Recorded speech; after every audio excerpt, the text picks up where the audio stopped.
पुरानी स्कीम जो थी, रिजीम जो टैक्स की, वर्सेस न्यू को समझने की कोशिश कर रहे हैं। तो पुराने वाले में तो आपको 3 लाख तक नील टैक्स है, नए वाले में आपको 7 लाख तक है, लेकिन उसके आगे का क्या होता है ये बताएंगे मिस्टर गोगिया। हाँ, मैं ये जो आपके स्क्रीन पे चार्ट लगा हुआ है, इसी से समझाता हूँ। पुरानी रेजिम में मेरे 2.5 लाख रुपए तक कोई टैक्स नहीं था, लेकिन मैं कई सेविंग्स करके, कई इन्वेस्टमेंट करके अपनी टैक्स रिबेट लेता था, जो कि पहले बताया कि हम सेविंग करते थे, 80C वगैरह की हम सेविंग करते थे। अगर आप नई स्कीम देखिए, नई स्कीम में पहले 5 लाख रुपए तक मेरा कोई टैक्स नहीं था, लेकिन मुझे कोई एग्जाम्पशन सेविंग वगैरह की नहीं मिलती थी। ठीक है। अगर अभी हम इसी स्लैब को देखें तो वो 2.5 से उन्होंने 3 लाख तक कर दिया, जहाँ की 0 टैक्स। मैं अब ये बजट के प्रावधान बता रहा हूँ कि 3 लाख रुपए तक कोई टैक्स नहीं। मैं अभी ओल्ड रिजीम की बात करता हूँ। अगर मैं ओल्ड रिजीम चाहता हूँ, ओल्ड रिजीम वाला तो हमने लिख दिया है सर। नया बताइए कि नए में क्या मामला है? नए में मैं 6 लाख रुपए के 15,000 टैक्स नहीं दूंगा, मैं 7 लाख रुपए तक कोई टैक्स नहीं दूंगा। अगर मैं नहीं आता, उसके बाद अगर मेरी आय 8 लाख है तो मैं 10 ये वाले स्लैब में जो अप टू 9 लाख है, 6 to 9 वाला जो स्लैब बना है, वाला रेट तो आप 15,000 प्लस 30 लग जाएगा। 15,000 नहीं लगेगा, क्योंकि 7 लाख तक तो मुझे कोई टैक्स नहीं देना।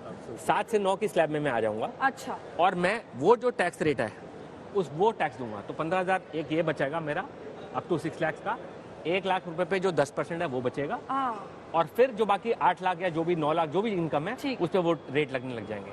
तो अगर आप देखें कि क्यों लोग नहीं ऑप्ट कर रहे थे वो, तो वो उसका सीधा कारण ये है कि मुझे सेविंग, जो उन्होंने बताया कि सेविंग इंसान जो सारे चाहे हमारी आदतें हैं कि हम सेविंग करते हैं, तो वो सेविंग की ऑप्शन और उसका फायदा नहीं मिल रहा था।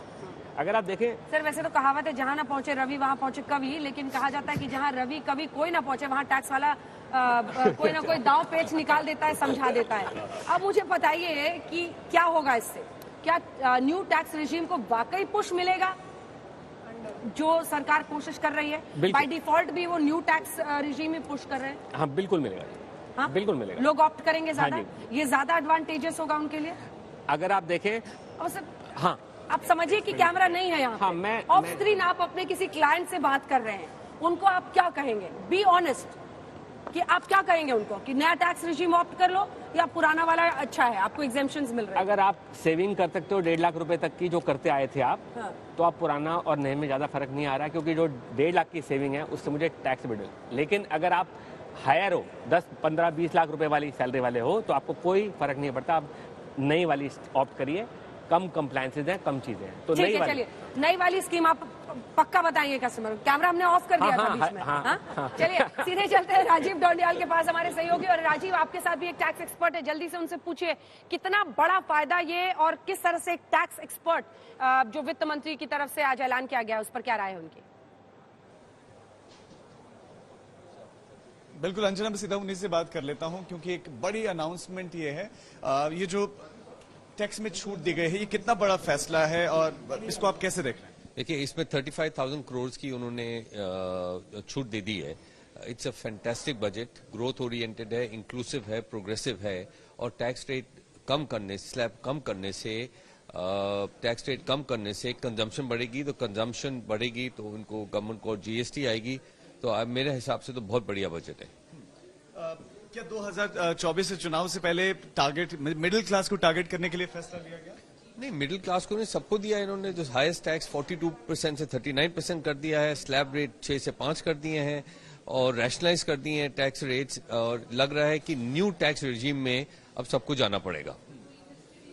जो पुरानी वाली जो चल रही है टैक्स रिजीम, अभी तो ऑप्शनल है, उसका भी लोग उसका भी यूज कर सकते हैं, वो वाली।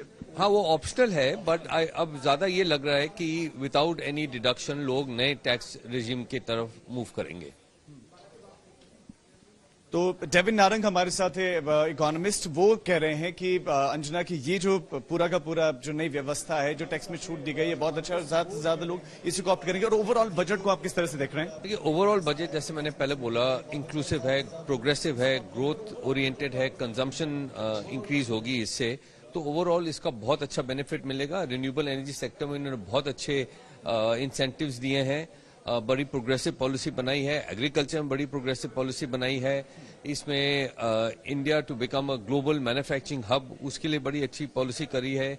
कंप्लायंसेस कम करने की बात करी है, सो ओवरऑल बड़ा अच्छा बजट है। अलग अलग सेक्टर्स पर कोविड में अलग अलग तरह का असर पड़ा, मैंने बहुत अच्छा उस नेगेटिव असर था, तो इस बजट में वो उन पर सकारात्मक असर पड़े आने वाले समय में नजर लग रहा है। So COVID is behind us, COVID तो पीछे रह गया, अब तो हमको आगे देखना है और आगे देखने के लिए आई थिंक हर एक सेक्टर में फाइनेंस मिनिस्टर ने बड़े अच्छे इंसेंटिव्स दिए हैं, बड़ी अच्छी दिशा दी है, तो बजट रियली काफी प्रोग्रेसिव है।